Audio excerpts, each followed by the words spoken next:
Magandang oras mga kababayan, mga ka-Golden Boy. Merong napakahalagang pangyayari bukas.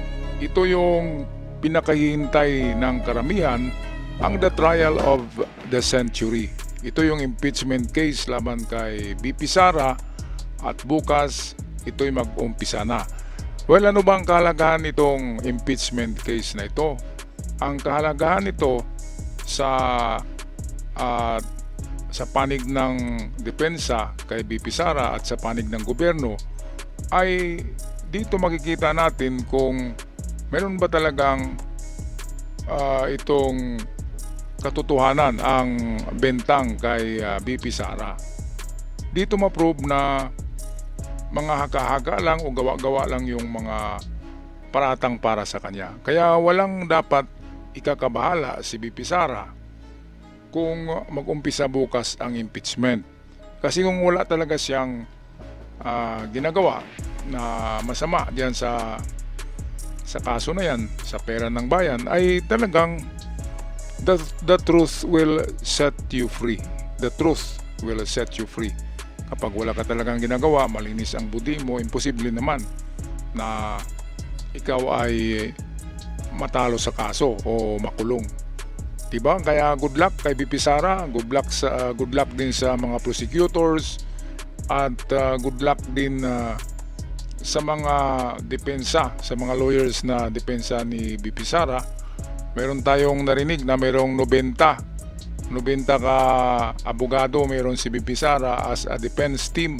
90 versus 70 yata sa panig ng prosecution ng gobyerno.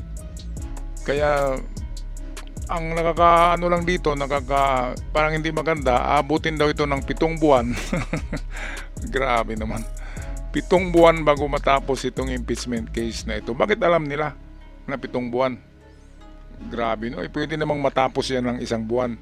Ang gastos-gastos kasi, alam niyo mga kababayan, mga ka-Golden Boy, ang gastos ng gobyerno sa bawat sesyon na nangyayari dyan sa Senado ay gumagastos ang gobyerno ng 25 million a day. 25 million a day times 7 months. Magkano ang gagastusin para lamang sa impeachment na yan? Bakit ba pinapatagal? Para ba magkapera ang mga senador? Kasi 1 million a day ang sa kanila at yung 1 million yun yung sa mga utilities. Kasi 25 million, 24 lang sila. Diba? At may sobra na 1 million. So yung 1 million, sobra na yun para sa utilities eh. Diba mga kababayan? Grabe. Itong impeachment, matapos to maraming mayaman na senador kasi nga 1 million a day. Grabe naman. Kaya ito, atin muna pakinggan ang balita hatid sa atin ng The Billionario Channel. Simula na nga sa Lunes, July 6 ang tinatawag ng prosekusyon na Trial of the Century at ng depensa naman na Bloodbath. Namarkahan na ang mga ihahaing ebidensya at nailista na rin ang mga witness na haharap sa impeachment trial ni Vice President Sara Duterte. Narito ang ilan sa mga inaasahang magiging sentro ng paglilitis. Simulan natin sa Article 1 o alleged misuse of confidential fund. Nangunguna dito si Mary Grace Piatos. Isa siya sa mga pangalang naging kontrobersyal sa usapin ng Intel funds ng Office of the Vice President. Isa siya sa mga di umano'y nakatanggap ng bahagi ng confidential fund pero naging usapin ng kanyang identity dahil ayon sa mga investigasyon, wala umanong record ng kanyang pangalan sa Philippine Statistics Authority. Kasama rin sa mga kinukwestyong pangalan sina Chippy McDonald, Fernando Tempura, Xiaomi Ocho at iba pa. Nariyan din si Ramil Madriaga na nagpakilalang dating bagman ni VP Sara. Bagamat paulit-ulit itong itinanggi ng kampo ng Vice Presidente, iginiit ni Madriaga na naghatid siya ng milyon-milyong piso at naging bahagi umano ng ilang operasyon na may kaugnayan sa OVP. Tetestigo rin ang mga opisyal ng Commission on Audit o COA. Sila ang naglabas sa mga notice of disallowance at iba pang findings kaugnay sa paggastos ng confidential at intelligence funds ng OVP. Sa Article 2 naman o usapin ng unexplained wealth, ilang mahalagang opisyal ng gobyerno ang maaaring humarap. Kabilang dito si Ombudsman Boying Remulla para sa mga dokumentong may kaugnayan sa SALE ng Vice Presidente. Nasa listahan din si AMLAC Executive Director Ronel Buenaventura at ilang bank managers para sa bank transactions na naisuriin ng prosekusyon.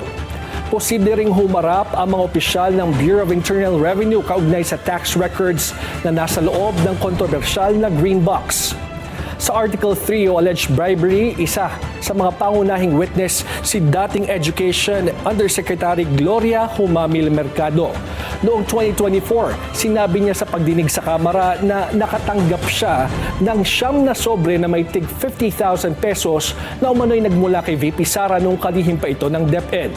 Ayon kay Humamil Mercado, napilitan din daw siya magbitiw matapos questionin ng ilang procurement transactions sa ahensya sa ilalim ng pamumuno ni Duterte. Itinanggi naman ng kampo ni Duterte ang kanyang aligasyon. Sa Article 4, kabilang sa mga inaasahang witness ang mga opisyal at empleyado ng National Bureau of Investigation o NBI. Sila ang inaasahang magpapatotoo sa authenticity ng kontrobersyal na video kung saan pinagbantaan umano ni VP Sara ang buhay ni na Pangulong Bongbong Marcos, First Lady Liza Araneta Marcos at dating House Speaker Martin Romualdez. Nais ding iharap ng prosekusyon si Abby Andres, ang dating court sheriff na sinuntok umano ni VP Sara noong vice mayor pa siya ng Davao City. Sa kabuuan, nasa 57 witnesses ang nakalista para sa prosecution at mahigit 90 naman para sa defense. Papayagan din daw ang surprise witness basta't mabibigyan ng 3 araw na abiso ang magkabilang panig at ang impeachment court. Nakatakdang tumagal ng 92 trial days ang paglilitis at gaganapin ito 3 beses sa isang linggo.